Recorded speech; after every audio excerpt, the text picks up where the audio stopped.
que aquí se dieron en la mesa.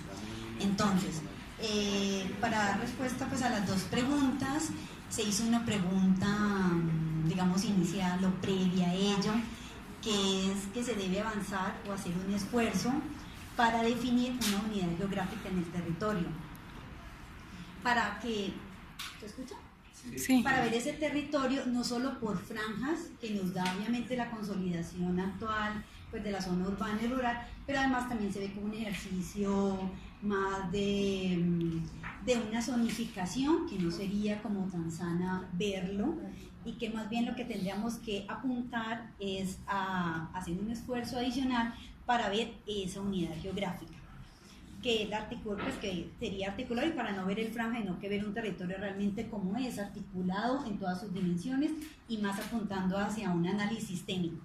Entonces la mesa llega pues a la conclusión que se debe, que realmente esa unidad geográfica sería las cuencas, la unidad geográfica serían las cuencas hidrográficas.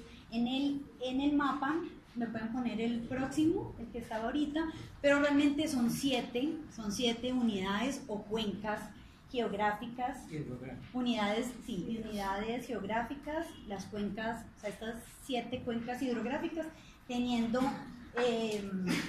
digamos, como prioritarias la de Ayurá y la de Las Palmas.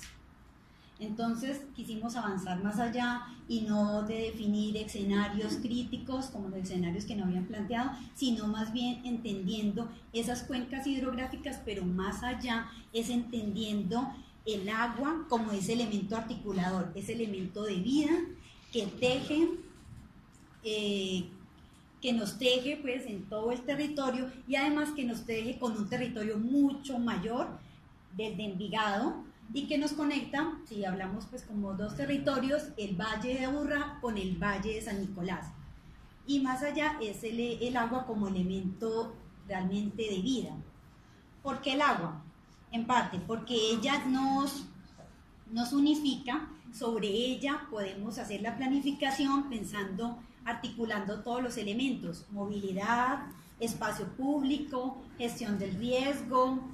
Algo también hablábamos de las cenizas volcánicas, están en relación con el agua porque nos permite permear ese territorio. También la recarga de acuíferos. Entonces definimos más allá ese elemento, las cuencas, los dos territorios que unen el Valle Aburrá, y teniendo el elemento articulador, el agua.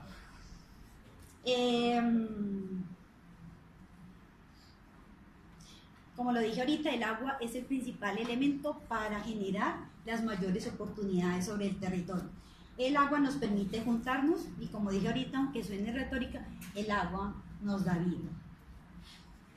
Entonces los niveles de intervención que se definieron como ya una propuesta a puntar es definir realmente la estructura ecológica principal en todas esas cuencas, teniendo en cuenta que son un territorio diverso y llegando a una zonificación mucho más precisa en cada una de esas cuencas. Eso por un lado. Esperen que estas notas están un poco diversas. Entonces, lo primero que nos debe quedar clave para las acciones es la definición de la estructura ecológica principal.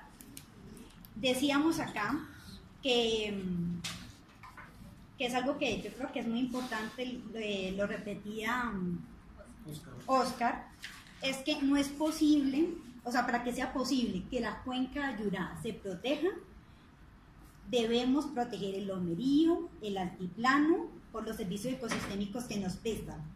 Cada vez que algo se altera en esta zona plana, ya hablando como en los dos territorios, San Nicolás y el Valle, cada vez que la zona del altiplano se altera, obviamente vamos a tener consecuencias en esta zona del Valle de Aburrá.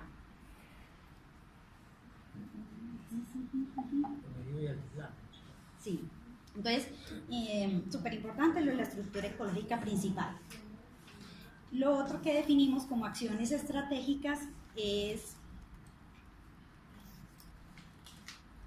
ya lo voy a encontrar, es, bueno, en ese sentido hablamos de la función social ecológica de la propiedad, donde lo principal que debemos definir es la propiedad que debe tener el uso principal. identificándolo y plasmándolo más aún en los planos. Pero el llamado principal es adoptar las obligaciones y no a enmascararlas. O sea, debemos, inclusive lo hablábamos acá en los acuerdos, no se debe propender, se debe respetar y proteger esa estructura ecológica principal. Inclusive debemos ser cuidadosos pues, en los textos que se definan para el suelo de protección. Y ya todo esto también se enmarcaría en la aplicación normativa.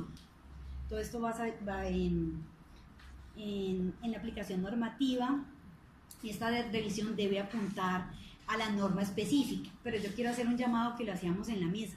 No es propiamente identificación de densidades y usos, sino que obviamente la norma específica llega a eso, pero entendiendo desde esa visión sistémica, desde la visión de entender estas cuencas, del entender el agua como elemento articulador, para ahí sí la definición de lo que llamamos aquí como la intervención real del territorio, para que superemos también esa discusión del que lo preocupante es el índice de ocupación, el uso del suelo, sino que verlo desde esa medida. Y pues como un último tema para reflexionar es que hay digamos, pues sobre todo al referir al suelo de protección, hay normas que no son negociables, que no pueden ser negociables. Entonces por eso digamos que nuestro llamado, la acción estratégica más importante es la de la estructura del suelo de protección. De todas maneras, ya para terminar, es bueno decir que también se habló pues sobre el escenario estratégico, porque decíamos, solo nos centramos como en la zona rural, pero la zona urbana también es muy importante, pero es ver las densidades, ocupación del suelo, visto desde la estructura ecológica principal asociada a ella, asociada al elemento agua, porque es el que nos permite tener también unas mayores densidades, si esa es la propuesta, mayores densidades en la zona urbana, pero respetando los retiros y no solo verlos como ese respeto de la norma, sino que hacer un elemento articulador asociado a movilidad, espacio público, inclusive tener en ella, decía César, como elemento principal en la estructura urbana es la mitigación del riesgo, como uno de los elementos y acciones más importantes, pero ¿qué? ¿Cuál sería el elemento articulador ahí? Que es la reflexión de la mesa, el agua asociada al sistema de gestión del riesgo.